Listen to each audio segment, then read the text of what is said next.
शुरू करें। हाँ साहब, कैमरा पीछे। जैसा कि आप लोगों को याद है, 11 जून को शाम को मोहाड़ में रेस माफिया के द्वारा गोली चलाई गई थी, रेत तस्करी की कोशिश की गई थी, जिस अपराध में उसी दिन विभिन्न धाराओं में अपराध कायम किया गया था। और अगले ही दिन हम लोगों ने उसमें जो स्थानीय पार्षद है और जो जेसीबी चालक है, जिसको मौके से बचा के भी लाया गया था भीड़ से, उनको गिरफ्तार किया गया था। उसी श्रृंखला में हम लोगों ने जो जेसीबी मालिक है और जो हाईवा मालिक है, उनकी भी गिरफ्तारी की थी। साथ ही साथ जो अतुल तोमर जो एमपी से आया था और जो ये पूरे जितनी जानकारी हमें उस समय तक मिली थी, पूरी घटना को अंजाम देने में एक महत्वपूर्ण पहलू जो था, उसको भी हम लोगों ने गिरफ्तार किया था। उसके बाद में और साथ में जो हम लोगों को मौके पर से गांव वालों की मदद से, आप लोगों के भी जानकारी में है, कुछ वीडियोस भी मिले थे। उसमें हम लोगों को गाड़ी से उतरते हुए 3 लोग भी दिखे थे, जो बाहरी लोग थे, जिनको गांव वाले पहचान नहीं पाए थे। उन लोगों की भी और बाकी लोग जो इस घटना में संलिप्त थे, उन लोगों की तलाश लगातार उसमें जारी है। उसमें कुछ और वीडियोस और ऑडियोस भी बाद में सामने आए, जिस पे भी कार्रवाई लगातार उस समय भी हुई और अभी भी जारी है। इसमें खास करके हम लोगों ने महाराष्ट्र, एमपी और यूपी में कई जगह पर दबिश दी। इन लोगों के जो फरार आरोपी हैं, उनकी पतासाजी के लिए जितने ठिकाने उनके हम लोगों को मिले, जितने हम टेक्निकल डेटा के बेस पे अलग अलग जगह पे हम लोगों को पता लगा, लगातार वहाँ पे मल्टीपल टीम्स के द्वारा छापेमारी की गई। उसमें एक बड़ी सफलता इसी केस में हम लोगों को मिली है, जिसमें आज 3 लोगों को और गिरफ्तार किया गया है और इनको विधिवत रिमांड पर भेजा जा रहा है। इसमें जितेंद्र नरोलिया, अमन सिंह परिहार और अभय सिंह तोमर, ये 3 लोग शामिल हैं। और सबसे इम्पोर्टेंट बात यह कि ये तीनों लोग उस वीडियो में भी थे, इसकी भी शिनाख्त हम लोगों के द्वारा कराई भी गई है। इनके पास से हम लोगों को एक वेपन और एक जिंदा कारतूस भी मिला है। इसको भी विधिवत जब्त किया गया है और इसकी बैलिस्टिक जांच भी कराई जाएगी, ताकि हम लोगों को जो साइंटिफिक एविडेंस भी इसमें हम लोग कलेक्ट कर सकें। साथ ही साथ आज हम लोगों ने, क्योंकि हम लोगों को ये 3 लोग मिले थे, इन लोगों से बहुत सारे तथ्य हम लोगों को मिले इंटेरोगेशन के दौरान, जिसको चेक करने के लिए वापस हम लोगों ने आज प्रोडक्शन रिमांड भी लिया था, जेसीबी मालिक और साथ ही साथ जो अतुल तोमर जो बाहर का लड़का था, उन दोनों का, ताकि हम लोगों को घटनाक्रम और स्पष्ट हो सके और आगे की कार्रवाई भी हम लोग उसमें कर सकें।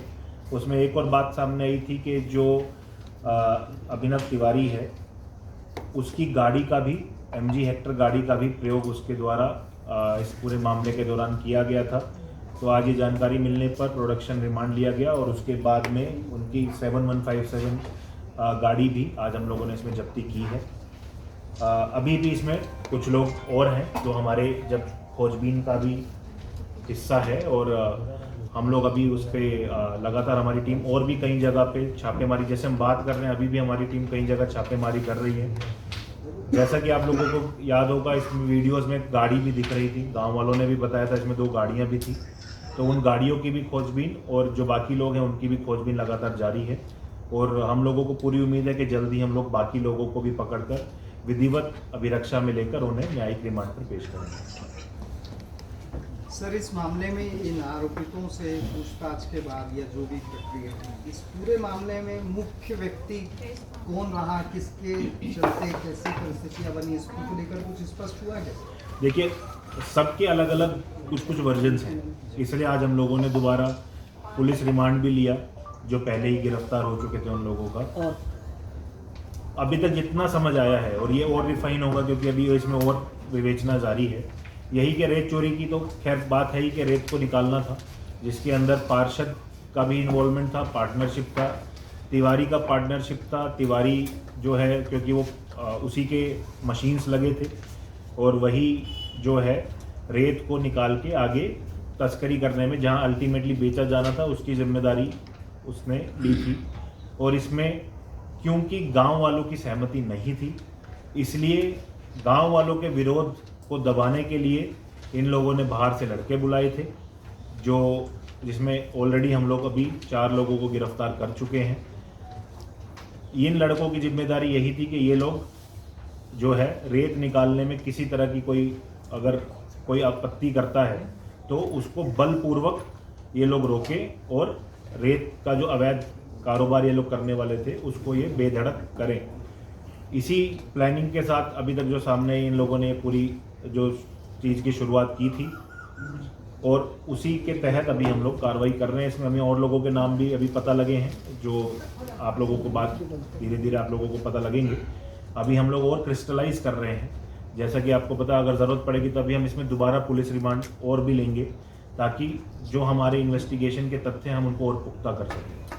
और सर ये हथियार कहाँ से बरामद किया गया? दूसरा चीज़ ये है कि क्राइम क्या इनका रिकॉर्ड है 3 और 4 लोगों का, जो 3 आज पकड़ा है और एक चौथा जो पहले पकड़ा चुका है। इनके कहीं पुरानी हिस्ट्री वगैरह है कि क्राइम को लेकर बताएगा।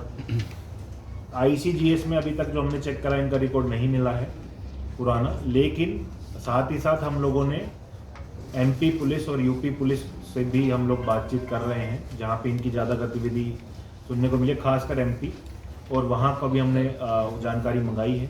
उनकी तरफ से भी जानकारी मिलेगी तो और पुख्ता जानकारी हम दे पाएंगे। बट अभी जब हम बात कर रहे हैं वर्तमान में इनका कोई और रिकॉर्ड अभी हमारे सामने नहीं है। सर ये सभी आरोपी जैसे MP के हैं तो इस क्षेत्र में कितने दिन से सक्रिय थे, कहाँ पे रह रहे थे, ऐसा कुछ अभी जानकारी है? ये अलग अलग समय पे आए थे, जैसे कि आप लोगों को जानकारी है इसमें कुछ अतुल का नाम पहले ही आ चुका है, संजय सिंह जो ग्वालियर से है पहले से यहाँ पे रह रहा था। तो ये लोगों के माध्यम से इन लोगों को बुलाया गया। ये सब ग्वालियर लोकल और आसपास के रहने वाले लड़के हैं, ज़्यादातर कोई बहुत बड़े घर से ताल्लुकात नहीं रखते हैं और इस तरह की गतिविधि के लिए अब इनका जो कहना है अब वो खैर विवेचना का विषय है। इनके हिसाब से कुछ और स्टोरी बताई गई है कि इनको लगा था कि वैध खदान है उसकी सुरक्षा के लिए बुलाया है, बट वो डिबेटेबल बातें हैं। सर क्या आपको हथियार बरामद पकड़ा गया कि क्या है क्योंकि खोखे अलग हैं? हम लोगों को जब सूचना मिली थी तब और इन लोगों के द्वारा जो प्रीलिमिनरी बताया भी गया था 2 वेपन्स इस्तेमाल होने की बात हुई थी और फायरिंग के बाद हम लोगों को जो सुबह स्कैनिंग हुई थी उसमें भी हम लोगों को 3 खाली खोखे और एक हम लोगों को बुलेट मिली थी। तो अभी हम लोगों को एक वेपन मिला है। हम लोगों को भी अभी जितना समझ आ रहा है, जितना अभी तक हमारी विवेचना चल रही है, हम लोगों को और वेपन मिलने की भी इसमें पूरी उम्मीद है। जो वेपन है उसका लाइसेंस ये तो देख ही रहा है, देसी कट्टा। सर मुख्य आरोपी के बारे में कुछ जानकारी है इसमें? अभी तक कोई जैसा कि मैंने बताया कि हर एक का वर्जन अलग अलग है, तो अभी हम ये कहें कि ये पर्टिकुलर आदमी मुख्य आरोपी था, ये कहना किसी के बारे में भी बोलना थोड़ा मुश्किल है। विवेचना में जैसे जैसे और तथ्य सामने आएंगे हो सकता है हम थोड़े दिन में उस बात तक भी आ जाए कि पूरा मास्टरमाइंड किसका था, क्योंकि अलग अलग लोग अलग अलग लोगों पे आरोप लगा रहे हैं। कॉल रिकॉर्डिंग के माध्यम से पुलिसकर्मी को सस्पेंड किया गया और जिस मीडिया कर्मी का नाम है उस पर कोई कार्रवाई? देखिए मैं अपने आदमी को ही सस्पेंड कर सकता हूँ और जितना मुझे पता लगा है प्रेस क्लब ने संबंधित जिनकी आप बात कर रहे हैं उनको भी अग्रिम जांच तक प्रेस क्लब से शायद सदस्यता हटा दिया था, तो वो पैरेलल एक्टिविटी है। और कितने लोगों की संलग्नता होगी सर? देखिए अभी तक हम लोगों को कम से कम 2 से 3 लोगों की और संलिप्तता समझ आ रही है। नाम अभी मैं डिस्क्लोज नहीं कर पाऊंगा क्योंकि हमें और पुख्ता करना पड़ेगा, लेकिन ये नाम बढ़ भी सकते हैं संख्या अभी कहना मुश्किल है। सर सोशल मीडिया में एक कार दिखी थी MP 33 करके, तो ये पुलिस जल्दबाजी में लोकल गाड़ी जब्ती दिखा रही है, ये समझ नहीं आया। नहीं अभी जैसा कि मैंने नहीं देखिए 2 अलग अलग चीज़ को आप कंफ्यूज कर रहे हैं। हमें अभी भी वही बात बोला कि अभी भी वो गाड़ी जब्ती नहीं हुई है। 2 गाड़ी, एक गाड़ी का नंबर आया था उन वीडियो में जो गांव वालों ने शेयर की थी और एक और गाड़ी थी, एक ग्रे कलर की गाड़ी थी, एक वाइट कलर की गाड़ी थी, जैसा कि आपको याद होगा। और जो आज जब्ती हुई है ये जो JCB ओनर है ये उनकी गाड़ी है। जब हम लोगों को इनसे जो इन्वेस्टिगेशन में ये सामने है कि ये गाड़ी भी इस्तेमाल हुई है, इसलिए इस गाड़ी को जब्ती किया गया। अभी हम ये क्लेम नहीं कर रहे हैं कि हमने वो गाड़ी जब्ती की है, वो गाड़ी अभी भी जब्ती नहीं हुई है। जैसे जैसे प्रेशर बढ़ रहा है चाहे गाँव वालों का हो या पोलिटिकल मतलब जो प्रेशर आ रहे हैं, जैसे एक मतलब कोई प्रोटेस्ट हो रहा है तो एक को गिरफ्तार करो, दूसरा तो हो जाता है 2 को गिरफ्तार करो, तो आप भी प्रोटेस्ट करके देख लीजिए, कल शायद कोई और गिरफ्तार हो। कोई बड़ा मंत्री आएगा तो देखिए वो उस बात का मैं ये जो प्रारंभिक पूछताछ में जो संख्या की बात नहीं, मतलब संख्या पूछ रहा हूँ, नाम तो नहीं पूछ रहा हूँ, कितने लोग ऐसा कुछ जैसा कि मैंने बताया, अभी हमें 2 से 3 लोगों की और संभावना इनसे इंटेरोगेशन में दिखी है। संख्या लेकिन और भी बढ़ सकती है जैसे जैसे और तथ्य सामने आएंगे। चलाने वाले